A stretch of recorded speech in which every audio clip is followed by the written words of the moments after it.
आज हम final year mechanical के स्टूडेंट्स के लिए ME 306 एडवांस वर्कशॉप टेक्नोलॉजी के यूनिट 6 ऑटोमेटिक मशीन्स के बारे में अध्ययन करने जा रहे हैं।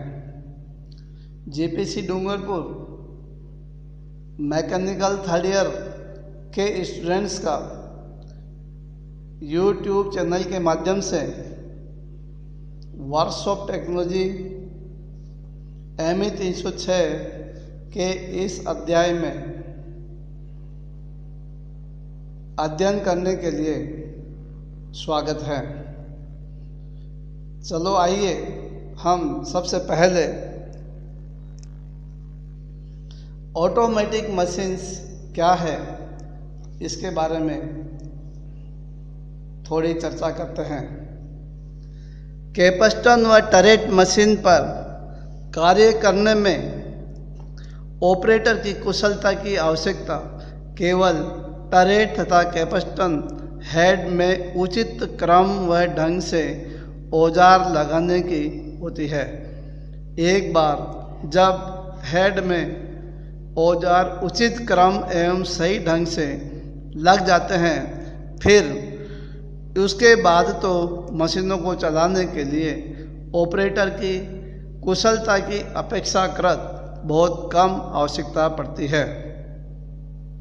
फिर भी देखा जाए तो इन मशीनों में भी ऑपरेटर के स्वयं के भाग लेने की आवश्यकता पड़ जाती है और उसे व्यर्थ में समय बर्बाद करना पड़ता है।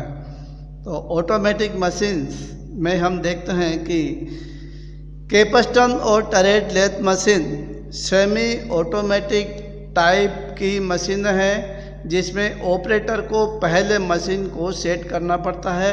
उसके बाद में आइडेंटिकल जॉब, एक ही तरह के जॉब मास प्रोडक्शन में स्वतः अपने आप बनते रहते हैं।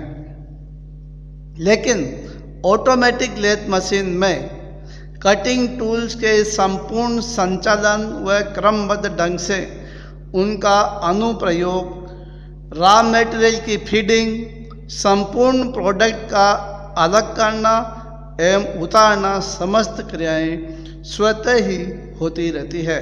एक बार स्वचालित लेथ मशीन का सुव्यवस्थित ढंग से अस्तमन कर देने के पश्चात ऑपरेटर की आवश्यकता केवल मशीन पर रॉ मटेरियल को लादने तथा संक्रिया के दौरान बीच बीच में प्रोडक्ट का मात्र निरीक्षण करने के लिए ही पड़ती है। इस प्रकार एक ऑटोमेटिक मशीन एक पूर्व स्वचालित चक्र पूरा करती है, जिसे बार बार दोहराने पर इच्छित मात्रा में बिल्कुल एक समान आइडेंटिकल जॉब्स का प्रोडक्शन किया जा सकता है। अतः एक ही ऑपरेटर एक समय में अनेकों ऑटोमेटिक मशीन्स को संचालित कर सकता है। इसके बाद आता है हमारा single spindle and multi spindle lathe machines. Single spindle मशीनों के अंतर्गत स्वचालित पृथक्करण मशीनें तथा स्विच टाइप की स्वचालित पेच मशीनें प्रचलित आती है, जो एक समय में केवल एक ही उत्पाद का मशीनन करती है। स्वचालित पृथक्करण मशीन में 2 क्रॉस स्लाइडें होती है, जो एक केम शाफ्ट पर आरोपित 2 केमों के द्वारा प्रचालित होती है। वेदन, परिवेदन तथा चूड़ी काटने के लिए टूल्स आरोपित करने के लिए एक अनुदैर्ध्य स्लाइड भी होती है। इस मशीन की अभिकल्पना वस्तुतः लेथ, प्ररूपण, वेदन, चूड़ी कटिंग एवं पृथक्करण आदि क्रियाओं के लिए की जाती है। मल्टी स्पाइंडल ऑटोमेटिक मशीन में 4 से 6 हॉरिजॉन्टल स्पाइंडल लगी होती है, जिनकी 15 से 120 mm तक की क्षमता होती है। घूमने वाले टरेट हेड पर टूल्स को आरोपित करने के बजाय इस मशीन में एक तरकू वाहन पर स्पाइंडल्स को आरोपित किया जाता है। प्रत्येक तरकू में एक एक दंड स्कंद लगा होता है। एक पश्चगामी स्लाइड पर औजारों को आरोपित किया जाता है। प्रोफाइल कार्य तथा दंड स्कंद के पृथक्करण के लिए एक क्रॉस स्लाइड पर भी औजारों को आरोपित किया जाता है।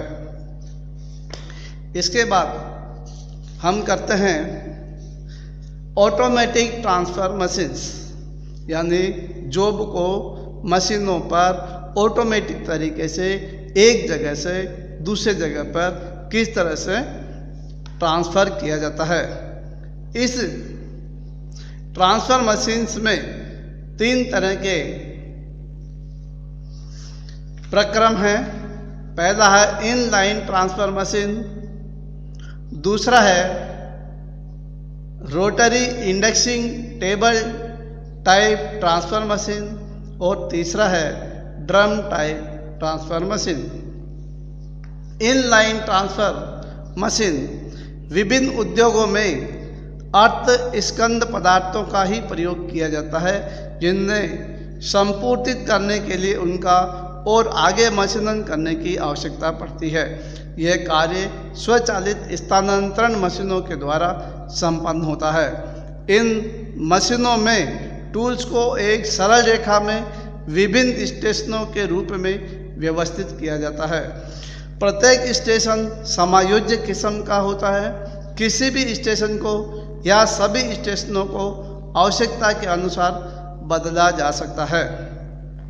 हम इनलाइन ट्रांसफर मशीन की बात करते हैं। इस मशीन में कार्यखंड को एक विशेष तरह के फिक्सर में पकड़ा जाता है, जिससे उसे एक जगह से दूसरी जगह पहुंचाया जाता है या ट्रांसफ़र किया जाता है। हर स्टेशन पर मशीन कार्यखंड को फिक्सर की सहायता से पकड़ लेती है और टूल्स को कार्यखंड से अच्छी तरह रेखांकित कर फीड कर दिया जाता है और जैसे कार्यखंड पर काम समाप्त होता है, टूल पीछे की ओर हो जाता है और कार्यखंड को स्टेशन पर उतार लिया जाता है और अगले स्टेशन पर स्थानांतरित कर दिया जाता है। इस मशीन में सभी क्रियाएं स्वचालित होती है। इसके बाद आता है rotary indexing table transfer machine. Rotary indexing table transfer machine में कार्यखंड को एक घूर्णन गोल टेबल पर रखकर एक विशेष फिक्सर द्वारा पकड़ा जाता है। इस मशीन की टेबल हॉरिजॉन्टल रहती है तथा इसको लंबवत अक्ष पर चलाया जाता है। यह गोल घूमने वाली टेबल पर अलग अलग मशीनिंग केंद्र के तहत कार्यखंड को लाया जाता है। टेबल को एक सही समय अंतराल पर इंडेक्स करने के लिए इसके नीचे एक इंडेक्सिंग यंत्रावली प्रदान की जाती है। यह प्रणाली हल्की होती है तथा इसमें मशीनिंग को रोके बिना ही कार्यखंड को एक जगह से दूसरी जगह उतारा या चढ़ाया जाता है। इसमें टेबल का आकार एकदम सीमित होता है। तीसरा टाइप है हमारा drum type transfer machine. Drum स्थानांतरण मशीन भी एक रोटरी ट्रांसफर मशीन है, जहां एक रोटरी मेज एक हॉरिजॉन्टल अक्ष के साथ एक घूर्णन ड्रम द्वारा बदल दिया जाता है। इसमें जॉब्स को एक ड्रम को बाहरी सतह या परिधि में बांधा जाता है। वर्क स्टेशन को त्रिज्या रूप से समान दूरी पर गोलाकार पाथ के चारों ओर लगाया जाता है। सीमित उपलब्ध स्थान की वजह से इस मशीन की क्षमता भी सीमित होती है। 2 स्टेशन गैर मशीनिंग स्टेशन हैं।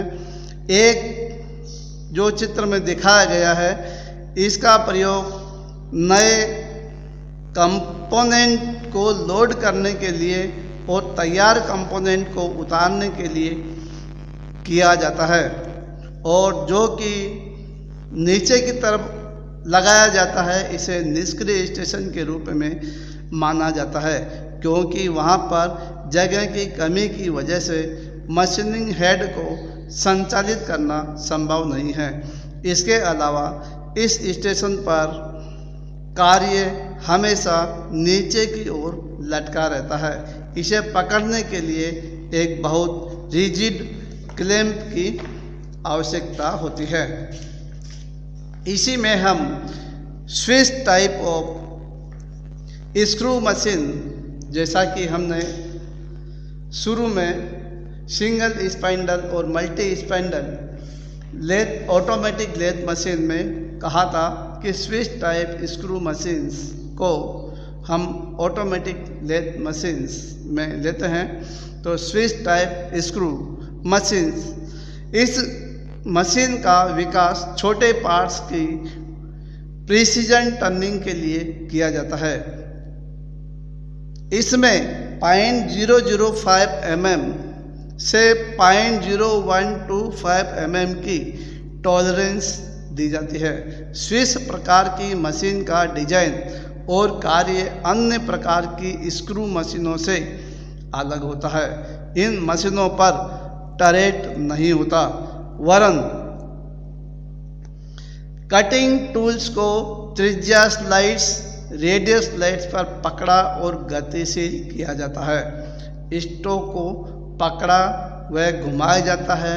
एक शुद्ध निर्मित कॉलेट द्वारा, कॉलेट ये वर्क होल्डिंग डिवाइस है, कॉलेट द्वारा, जो कि मशीन के पश्च भाग में लगा होता है और अतिरिक्त आलम से गाइड बुशिंग में पकड़ा जाता है।